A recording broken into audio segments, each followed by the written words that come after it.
सफाई व्यवस्था को निजी हाथों में सौंपने की तैयारी नगर निगम ने की है और इसके लिए टेंडर भी निकाल दिए गए हैं।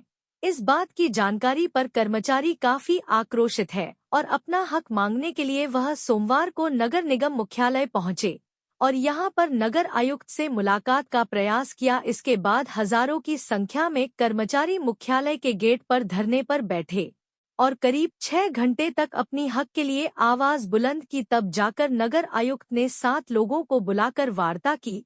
नगर आयुक्त ने मामले में 1 सप्ताह का समय मांगा है, जिस पर कर्मचारी नेताओं ने 27 जनवरी को दोबारा आम सभा बुलाकर मांगों का समाधान न होने पर आंदोलन की घोषणा की है। कर्मचारी नेता अजीत बाघमार के मुताबिक नगर निगम में निजीकरण हावी करने के लिए टेंडर निकाले गए हैं। इसके विरोध में नगर निगम के सभी संगठनों ने एक संयुक्त मोर्चा बनाया है और अधिकारियों से मिलकर 5 सूत्री ज्ञापन दिया है। कर्मचारी नेताओं ने कहा कि जब तक नगर निगम में निजीकरण को बंद नहीं किया जाएगा, कर्मचारियों का विरोध जारी रहेगा। जरूरत पड़ने पर आंदोलन भी किया जाएगा। तो साथियों, मैं अपनी बात जारी रखते हुए मैं बताना चाहता हूं नगर आयुक्त जी को, उनको इशारा करना चाहता हूं कि अगर वो अपनी हकधर्मिता नहीं छोड़ते हैं, अपनी जिद नहीं छोड़ते हैं, तो फिर वो इसका अंजाम भुगतने के लिए तैयार रहे और हम लोग किसी भी हद तक जाने के लिए तैयार है। हम लोग किसी भी तरीके अपने कदम पीछे नहीं रखेंगे। क्या मैं अपने सभी साथियों से निवेदन कर रहा हूँ, क्या आप इस लड़ाई में हमारा साथ देंगे? क्या इस लड़ाई में आप साथ देंगे? इसी के साथ मैं सभी अपनी बहादुर माताओं बहनों और साथियों का पुनः एक बार फिर से धन्यवाद देना चाहता हूं और एक जोरदार नारे के साथ अपनी बात को विराम दूंगा, क्योंकि अभी हमारे बहुत सीनियर साथी बैठे हुए हैं।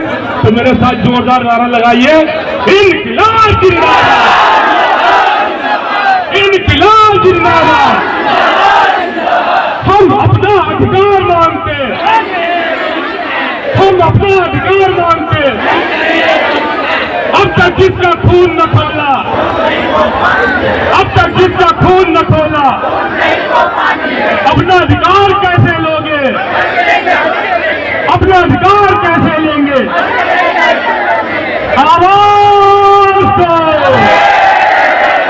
आवाज दो। सभी साथियों को एक बार सुना मेरा नमन, नमस्कार। इसी के साथ मैं भी वाले विराम देता हूँ। धन्यवाद। आज नगर निगम प्रांगण में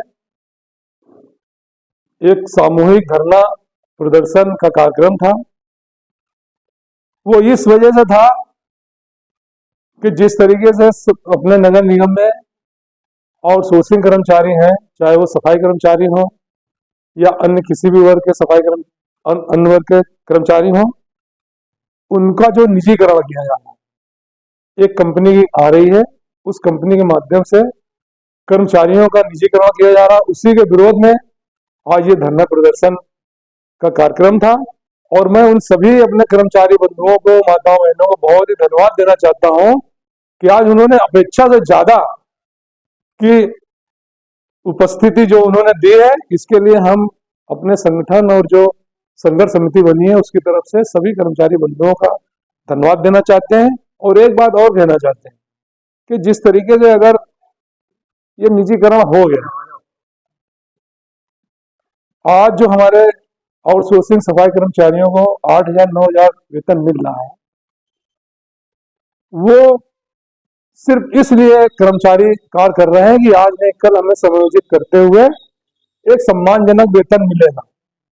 हालांकि सभी जानते हैं कि आज के इस महंगाई के युग में 8-9 हजार से किसी का कुछ नहीं बना होता, ना बच्चों को पढ़ा सकता है, ना अच्छा जीवन व्यतीत कर सकता है। वो सिर्फ इस आशा और उम्मीद के साथ लगा हुआ है कि कल जब समायोजित होगा तो हमें प्राथमिकता के आधार पे हमें सम्मानजनक वेतन हमारा 5 सूत्री मांगे थी, तो उन्होंने 3 जो हमारी मांगे थी उनमें तो उन्होंने अपनी सहमति दे दी। पहली मांग ये थी हमारी कि जो फेस रीडिंग के आधार पर कर्मचारियों का एक शोषण करने का कार्यक्रम चल रहा है, क्योंकि फेस रीडिंग जो मशीनें हैं वो पूरी तरह से काम नहीं कर रही हैं। और दूसरी बात यह है कि जो फेस रीडिंग की मशीनें हैं बहुत सारी अपने वार्डों में तो ये पोजीशन है कि सफाई नहीं है, इंस्पेक्टर में झोले में डाल कर घूम रहा। हमारा कर्मचारी पहले एक आधा घंटा तो उसको ढूंढता है, भैया मैं अपनी अटेंडेंस तो लगा दूं। इस वजह से काम भी सफर होता है और ना ही हमारे कर्मचारी साथी को परेशान होना पड़ता है। और उसके बाद भी फेस रीडिंग के बाद भी जो इनकी टेक्नोलॉजी है वो पूरी तरीके से सफल नहीं हो रही है, वो पूरा 100% करेक्ट इंफॉर्मेशन नहीं दे पा रही। तो पहली तो उन्होंने ये मांग हम लोगों की लगभग सहमत हो गए हैं कि फेस रीडिंग को भी प्रभावी नहीं किया जाएगा, जैसे पहले चल रहा था वैसे चलेगा। दूसरी जो हमारी मांग थी उसमें यह थी कि जितने भी हमारे विभाग हैं, चाहे वो मुख्यालय हो चाहे जोन हो, जो हमारे कर्मचारी सुबह 10 बजे आते हैं अपनी ड्यूटी में, आने का तो टाइम है लेकिन उनके जाने का कोई समय नहीं। कभी कभी तो उनको 10 बज जाता है, 11 बज जाता है। तो दूसरी ये मांग थी, तो इस पर भी उन्होंने अपनी सहमति दे दी है। तीसरी जो हमारी मांग थी कि हमारा संविदा कर्मचारी जो है, अगर वो सेवा काल में ही उसकी अगर डेथ हो जाती है तो उसके आश्रित को किसी तरीके का नगर निगम में कोई सर्विस पर नहीं रखा जाता। तो हम लोगों की संघर्ष समिति की ये मांग थी कि जो भी हमारा कर्मचारी है संविदा का, अगर सेवा काल में उसके साथ कोई घटना होती है, कोई आकस्मिक घटना होती है, तो उसके एक आश्रित को आउटसोर्सिंग के माध्यम से नियुक्ति प्रदान की है। इसमें कुछ संगठन या उसके जो कर्मचारी विरोध कर रहे थे उसको लेकर क्या है? विरोध कुछ नहीं कर रहे थे, कुछ अति उत्साहित लड़के थे, वार्ड से आए हुए थे, वो हमारे ही अंग है, हमारे ही कर्मचारी साथी हैं। बस ये है कि उनको थोड़ा सा समझने की भूल थी, वो कुछ उत्साह उनके अंदर ज्यादा था और उस उत्साह की वजह से वो किसी की बात सुनने को तैयार नहीं है। मैंने हालांकि प्रयास किया कि उनको मैं संतुष्ट कर पाऊं, उनकी बात करवाऊं, लेकिन वो हल्ला करके वो उदंडता टाइप का वो लोग कर रहे थे। हालांकि वो हमारा अंग है, पीड़ित है, और जब आदमी पीड़ित होता है तभी अपनी व्यथा किसी से कह पाता है। 27 तारीख को 2 तारीख क्या है? 27 तारीख को देखिए, उन्होंने जो कंपनी आ रही है इसके टेंडर पड़ चुके हैं और 27 तारीख को जिसने टेंडर डाले हैं उनको बुलाया गया है कि कोई फॉर्मेलिटीज अगर कम ज्यादा है तो वो पूरी हो जाए, और उस टेंडर को खोला जाएगा 2 फरवरी को। तो हम लोगों ने 27 तारीख को फिर आम सभा बुलाई है और उस आम सभा में हम लोग निर्णय लेंगे, क्योंकि जो हमारा मुख्य बिंदु था कि कंपनी ना आने पाए, इस बिंदु पर नगर जी ने हम लोगों ने समय मांगा है। बोले कि ठीक है, मैं अपने अधिकारियों के साथ में बैठ करके इसमें चर्चा करता हूँ, इस पे कोई अगर विकल्प निकलता है अच्छा तो हम उस पर बात करेंगे। लगभग कितनी संख्या में लोग आज इकट्ठा हुए? आज तो मेरे ख्याल से 5000 से ज्यादा ही हो, क्योंकि कैंपस में इतना कर्मचारी था, सफाई कर्मचारी के साथ साथ जो उनका भी कर्मचारी था। भाई हमारा सफाई कर्मचारी आज की स्थिति में लगभग 5,500-6 हजार, तो वो तो लगभग हमें 90% था मेरा सफाई कर्मचारी। उसके अलावा जो जोनों से कर्मचारी आए थे, जो मुख्यालय कर्मचारी, तो 5000 से ज्यादा की आज भीड़ थी। अगर उन कर्मचारियों की मांगे अगर नहीं होती क्या है? उसके लिए देखिए, हम लोग डरने या दबने वाले नहीं हैं। बड़े बड़े नेता, बड़े बड़े हिटलर सहाय अधिकारी आए और उन्होंने दंडात्मक कार्रवाई की है, और हम लोग ना मुकदमों से डरते हैं ना जेल जाने से डरते हैं। हम अपने हक हुकूक के लिए, कर्मचारी के हित के लिए किसी भी हद तक जाना पड़े हम जाने के लिए तैयार हैं, और हम लोग मन बता चुके हैं कि जब तक हमें उचित न्याय नहीं मिलेगा हम शांत नहीं बैठेंगे। जरूरत संगठनों में होती है। आज जो संगठन देखने को मिल रहा है, मैं इसी नगर निगम कर्मचारी संघ में रहा हूँ और 1984 से मैं यहाँ कार्यक्रम में कार्य करता रहा, नगर निगम सफाई कर्मचारी के रूप में, और उसके बाद में सन 2004 में रिटायर हुआ।